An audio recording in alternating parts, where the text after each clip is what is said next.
Hola amigos, bienvenidos a Arte Pregonero. Hoy hablamos del cine colombiano. Como en toda la región, el cine colombiano está lleno de caras distintas, de cosas novedosas, de tristezas muy largas, de alegrías muy profundas. Es una faceta tras otra. La multicultura hace parte de Colombia, desde sus regiones costeras hasta las zonas más montañosas. Para hacer esta lista nos basamos sobre todo en la importancia histórica de los proyectos, esas películas que han podido dejar una huella profunda o que han marcado un camino para que los demás puedan seguir. Y aquí están 10 de las películas colombianas más destacadas de la historia. Número 10. La Mansión de Araucaima. Antes de Bollywood existió Collywood, un pequeño movimiento artístico, en especial cinematográfico, formado por un grupo de jóvenes entusiastas que vivían el cine y el arte como pocos en el mundo. El tema central de sus conversaciones era el cine, lo amaban y lo sentían como parte de su sangre. Con la película Pura Sangre, dirigida por Luis Ospina, lograron tocar la cúspide inicial, al lograr terminar un largometraje en tiempos de crisis de recursos. A ese logro le siguió la legendaria Carne de tu carne, pero la joya de la corona, la que se quedó en el imaginario para la eternidad, es esta, La Mansión de Araucaima, dirigida por Carlos Mayolo. El grupo de la ciudad de Cali, ya consolidado, nos entrega una película de terror caribeño, llena de espectros, de miedos, de torturas inquietantes, invisibles y de desinhibiciones sin vergüenza, de desnudez entera, de entrega, de sumisión y de dominio. La mansión es el lugar en donde el que entra ya no puede salir. Sus propios temores cierran la puerta de salida y lo único que queda es el purgatorio eterno, el viaje cargado de erotismo, de rebeldía, de experimentos y de miradas fingidas que algunas veces acompañan y acarician y otras veces hieren y desprecian. Basada en el cuento de Álvaro Mutis, La Mansión de Araucaima es una película imperdible para entender o tratar de hacerlo sobre el talento tan grande que el grupo de la ciudad de Cali tenía. Por desgracia, al parecer los miembros del grupo entraron en su propia mansión y se quedaron allí casi para siempre, dándole vueltas a sus propios miedos, encerrados en aspiraciones y cubiertos de glorias que se volvieron pasadas. Los miembros iniciales poco a poco fueron muriendo y ese tremendo talento se quedó casi olvidado allí. Por fortuna nos quedan sus obras y sobre todo la prueba de que sí se puede hacer una buena película de terror gótico en el Caribe, en medio de las pieles tostadas por el sol y de la sofocación de la humedad en las frentes. Una gran obra, un gran grupo, gran talento para recordar. Número 9. La vendedora de rosas. En 1998, Víctor Gaviria aparecía en el panorama internacional con esta película dura, brusca, cruel, sensacionalista, pero por desgracia muy real. La película está basada en el cuento de Hans Christian Andersen llamado La pequeña cerillera. Esa niña que en vísperas de Navidad, sin apoyo ni ayuda de nadie, se sienta en un rincón a encender las últimas cerillas que le quedan y se pierde en el fuego fatuo, imaginándose una vida mejor y más justa con ella. Lo mismo que le pasó a Mónica, la vendedora de rosas de esa ciudad tan magnética como visceral, Medellín, la ciudad capaz de conquistar, de atrapar, pero también de desangrar y descuartizar.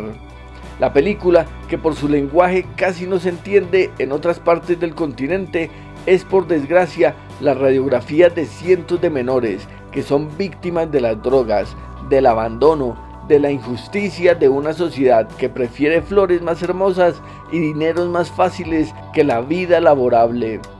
La obra, que se estrenó en el Festival de Cine de Cannes, fue todo un suceso y llevó el nombre del cine colombiano a un nivel poco escuchado hasta el momento. Un éxito que el director ha podido replicar un par de veces, aunque a veces sin el mismo impacto que esta película. Por desgracia, y como la propia realidad del país, los actores y las actrices de la película no han tenido el mejor de los desenlaces. Se dice que de los 15 personajes centrales, 10 han fallecido en duras circunstancias y el resto no han podido conseguir ese futuro tan anhelado.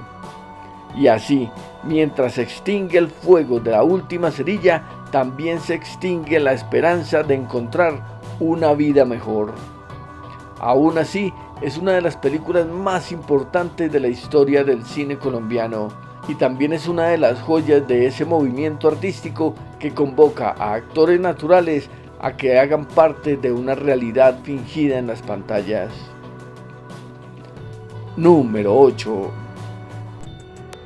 El abrazo de la serpiente. No podemos dejar a un lado a la primer película colombiana nominada al premio Oscar a Mejor Película de Habla No Inglesa. Ocurrió en el 2016 y aunque no recibió el premio que se llevó con justicia esa impresionante obra de Laszlo Nemes llamada El hijo de Saúl, sí logró tener un impacto más que positivo en el cine colombiano. Llevó de nuevo a los espectadores a las salas de cine y puso a una gran cantidad de personas al frente de las pantallas esperando el milagro de una gran película. De la misma forma en la que Caramacate espera el milagro de que todos a su alrededor, tanto su tribu como aquellos extranjeros interesados, entiendan y acojan las tradiciones y el respeto debido a la poderosa naturaleza que los rodea y que les fue otorgada para su protección. Así como la anaconda se envuelve en su víctima y abraza hasta asfixiarla, así la película de Ciro Guerra nos abraza como casi un canto desesperado a la protección de los recursos, a la no banalidad de la selva, a no tomarse la hierba por mero entretenimiento, sino que sea el vehículo que nos reúna de nuevo con la madre tierra y que volvamos a las raíces ancestrales que tan perdidas están hoy en día, a punto de desaparecer debido al abrazo estrecho del colonialismo, el capitalismo y ahora el exhibicionismo. Número 7. Silencio en el paraíso. Por desgracia, debemos incluir esta valiente película de Colbert García del año 2011. Y decimos por desgracia porque trata de esos temas tan difíciles como polémicos y ciertos. Esos temas que deben avergonzar a toda una sociedad y reclamar su movilización para que nunca se vuelvan a repetir. Pero por desgracia, aún se repiten y al parecer se seguirán repitiendo.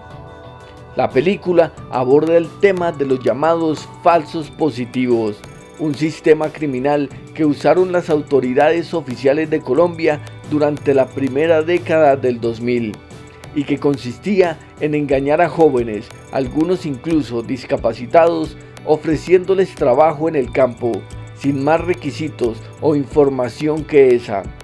Un trabajo que parecía una ilusión para el desesperanzado. Los inocentes eran llevados a pueblos lejanos, en donde eran asesinados, y luego vestidos con ropas de insurgentes para hacerlos pasar como guerrilleros o terroristas, y así cobrar bonos económicos prometidos por el Estado central para impulsar una guerra que nunca tendrá fin ni justa justificación. La desaparición de inocentes a manos de los propios grupos que juraban la protección de la nación. De eso se trata este cruel problema y esta cruel película. La película de García nos cuenta la historia de Ronald, un joven emprendedor y lleno de energía en un barrio miserable de aquel ancho cinturón de miseria que rodea a Bogotá. Ronald vive de frente con la necesidad, con la pobreza, con la falta de oportunidades y con el sueño de tener algún día una vida mejor. Algo poco, algo mínimo, pero que sea suficiente para conseguir los recursos de tener ese tesoro pequeño que sirva en beneficio de una sonrisa de satisfacción. pero no encuentra oportunidades más que en una empresa extraña que le ofrece un trabajo en una montaña lejana de la que él no conoce nada. Sin embargo, Ronald acepta creyendo que el futuro prometido es mucho más ventajoso que el presente mísero. Por desgracia, Silencio en el Paraíso no es la única película que trata de la dura realidad de los jóvenes en Colombia. El cine de los últimos años está repleto de buenos títulos que nos muestran la dura realidad de la guerra, del conflicto y de la pesadilla que es soñar en medio del infierno. Una tremenda película que, como dato curioso, solo estuvo en las salas de cine durante 5 días antes de que el propio gobierno la sacara de las pantallas. Y es muy, pero muy recomendada. Número 6. Cóndores no entierran todos los días. El eterno problema de Colombia es la guerra partidista que ha cobrado tantas vidas como lágrimas en la lluvia. Desde su independencia, la guerra por tener el control del país ha sido difícil, inhumana y falta de decoro. Pero el punto más alto de esta guerra se dio en la década de los 50, después del asesinato del candidato liberal Jorge Eliezer Gaitán, siendo el detonante de un conflicto que muchos creen no ha terminado. Allí, en medio de ese odio de los colores primarios, rojo y azul, aparece en escena León María Lozano, un hombre de aspecto sencillo, perteneciente al Partido Conservador, un hombre de pueblo, como muchos, pero que ve cómo su partido, su ideología y su fe están pasando por un mal momento. Así, y poco a poco, León María comienza una carrera hacia el abismo, cegado por la venganza eterna y por esas palabras hermosas que solo los políticos saben usar para convertir a inocentes en culpables. Pronto, León María encuentra en la violencia el camino más colérico para ganarse el respeto de tanto amigos como enemigos. El Cóndor, como ahora es apodado, se convierte en el líder de los pájaros, un grupo de sicarios partidistas que toman el control por la fuerza, por las balas y a punta del miedo. Todos en los pueblos en donde hacen presencia ellos, huyen y corren, se esconden en el último rincón para no ser vistos. Y los pájaros, liderados por el Cóndor, toman el control de los pueblos, de la comunidad a la fuerza, a punta de bala y de malas intenciones que lo terminan convirtiendo a él como la pesadilla de cualquier pueblo que graznaba consideración. Gran película de Francisco Norden, que como siempre nos muestra que las buenas intenciones de un hombre simple desaparecen cuando el poder apenas toca sus narices. Número 5. Pasado el meridiano. Hacer una oda al trabajador en Colombia es hacer una oda a la frustración, a la pobreza, a la escasez y al insulto permanente de aquellos que mandan sobre la cabeza del afectado. De eso se trata esta película de José María Arzuaga del año 1965.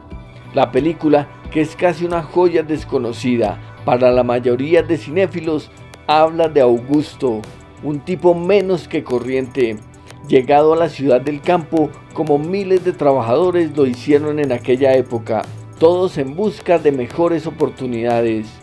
Pero lo que se encuentra y lo que se encontraban era una reja de asfalto para un pájaro sin aspiraciones. Augusto ha recibido la terrible noticia de la muerte de su madre. Necesitado entonces del permiso para encontrarse y despedirse con ella, recurre a toda una cadena de pretextos, de burocracias, de excusas y de groserías por parte de todos aquellos que ocupan algún tipo de empleo mejor que el suyo. La odisea de Augusto es sencilla, el simple permiso para poder despedirse de su progenitora, un simple acto que es debido hacer. Pero esa tarea sencilla es la tragedia más grande para el hombre común y para el ser insignificante que está detrás de los créditos iniciales. esos que ni siquiera reciben la atención y el respeto que se merece la inclusión.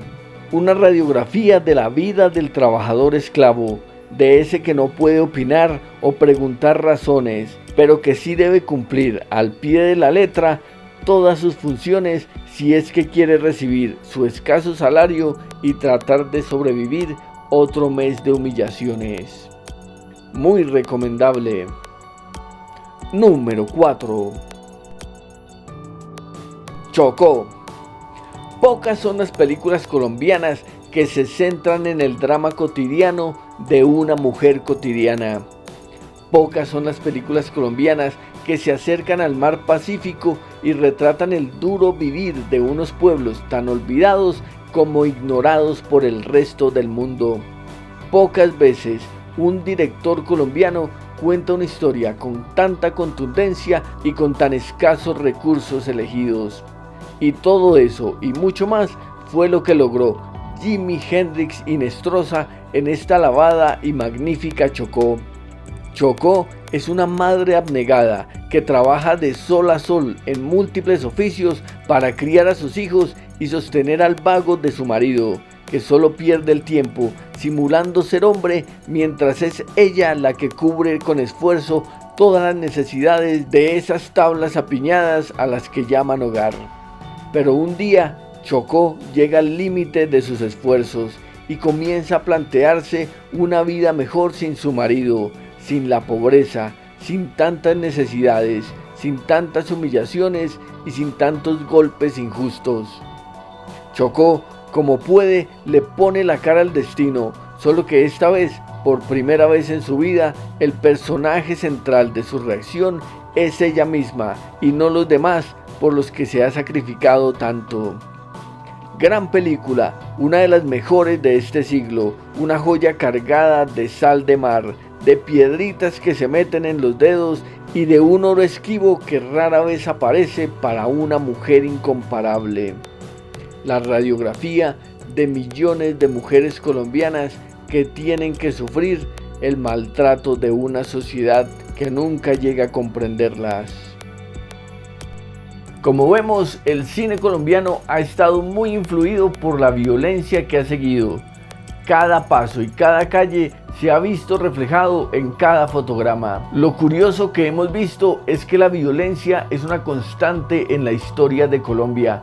Desde esas películas que hablaban de los indígenas y la invasión de la colonización, hasta las películas actuales, en donde se habla del conflicto más silencioso que puede existir. Un conflicto que va de vecino a vecino o incluso de familiar a familiar.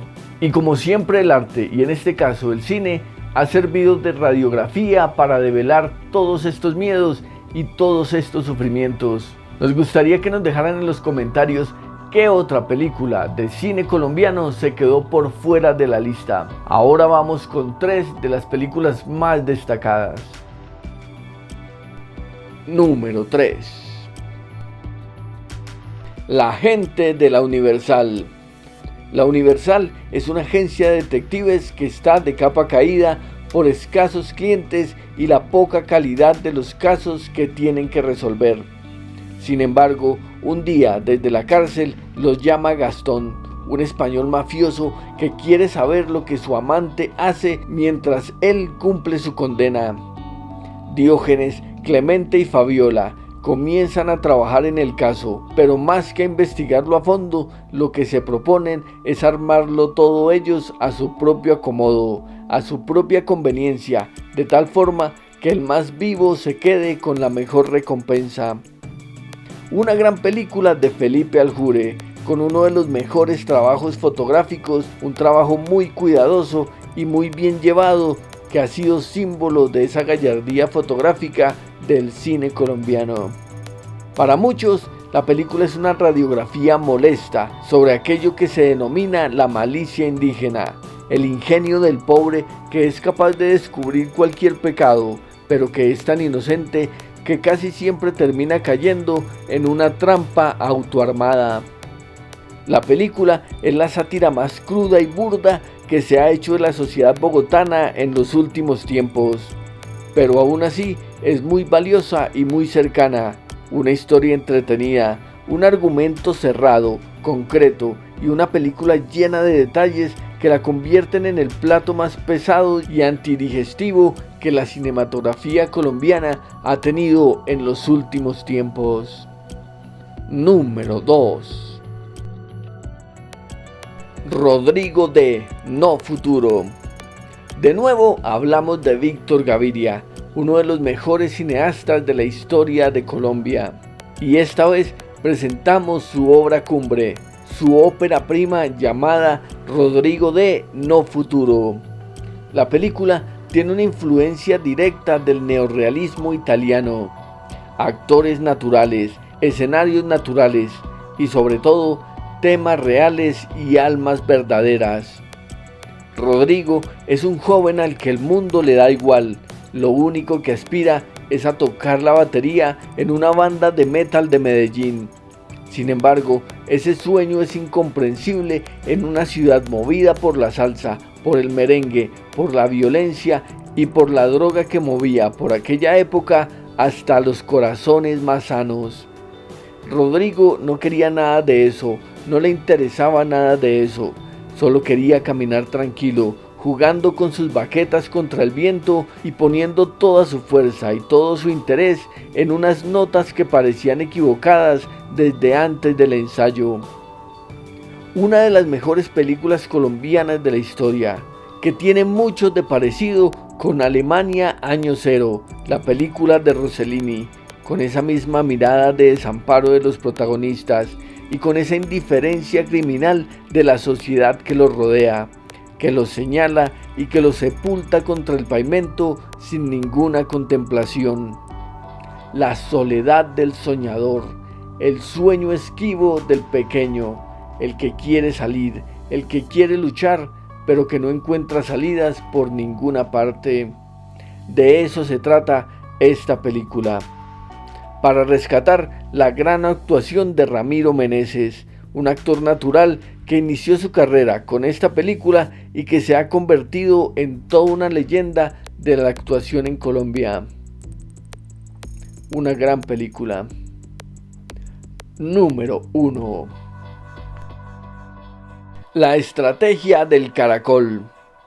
La estrategia del caracol de Sergio Cabrera no solo es la mejor película colombiana de la historia por esa inventiva histórica de unos inquilinos al ser desahuciados de la casa en donde viven y que deciden llevársela ladrillo por ladrillo, considerando que les pertenece más que a los propios dueños, sino que también es uno de los símbolos nacionales más importantes. Como película, sobre todo es una joya porque logró reunir a todo un país alrededor de su metraje. Un país social al hablar de las diferencias de las clases y de las dificultades de la justicia para hacer justicia. Un país político al reunir todas las tendencias de pensamiento relevantes en una época cargada de violencias, de temores y de amenazas. Un país artístico al haber sido capaz de reunir a los mejores actores de toda una generación en una sola cinta, porque realmente es destacable ese casting, que salvo alguna excepción, está conformado por lo mejor del talento actoral colombiano de esa época. Además, logró el hito de convertirse en la película más taquillera y seguida por los espectadores. Ha sido tanto su impacto que aún hoy en día se desconoce la cifra exacta, pero se estima que en su momento fueron casi 2 millones de personas las que fueron a ver la película y las que hicieron fila para poder entrar en las salas de cine.